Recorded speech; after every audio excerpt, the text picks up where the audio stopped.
Hi, I'm going to talk about today's journal.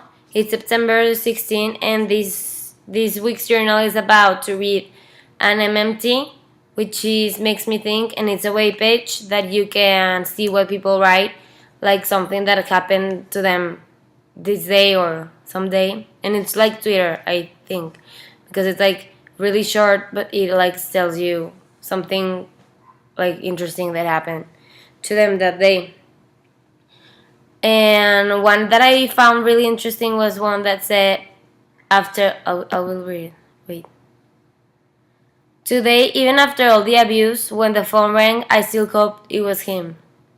And I find this really interesting because like, at my age, there's a lot of stories where people are, like, getting into abusive relationships where maybe the girl or the boy in the relationship, or maybe like any person in the relationship, abuses from the other person. And I found this like really common in like nowadays relationships.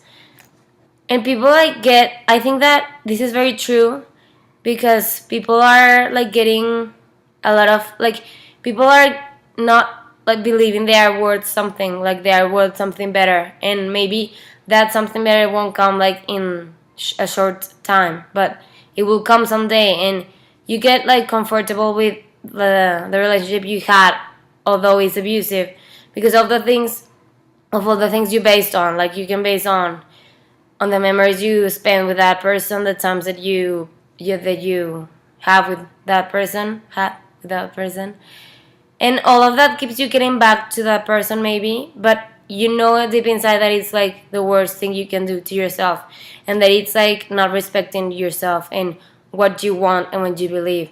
Like, I have heard a lot of stories where the one person in the relationship get like abused by the other person, and it cannot be like it doesn't need to be like sexually abused or like physically abused.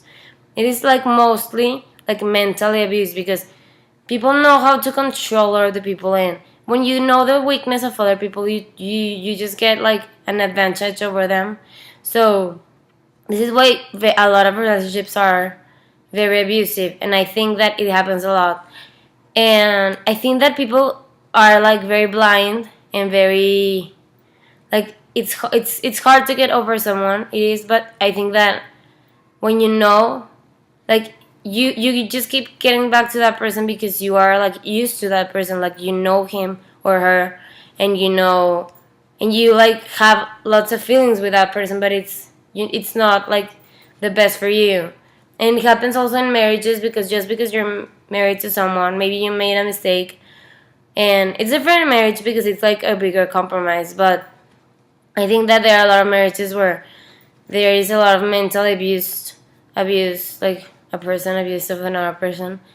And I think that should, like, you should be smart enough to know what you're worth, and to know what is right and wrong. And the other person that you choose to be with should be the same. Should be smart enough to know what is right and wrong, and what is right and wrong to do to you. So I think that keep getting back to that person, it's just like because you're used to it and you don't see what the future can may bring you. So I think that happens a lot, and it's like love is a very complicated like topic, because every person thinks different. But I think that you should respect yourself, and you should think about yourself first than anybody. And it's like okay to make mistakes. Like everybody makes mistakes, and even when you love a person, you it's very common to make mistakes. But you should be like aware that maybe that is not what brings you to the better place you want to be, or like to having or achieving happiness. So I think that it's really interesting because many people are like obsessed, and it becomes an obsession when you want to be with a person so much and so hard, and you know it's like the worst thing you can do to yourself. And I found that very interesting because it happens a lot nowadays.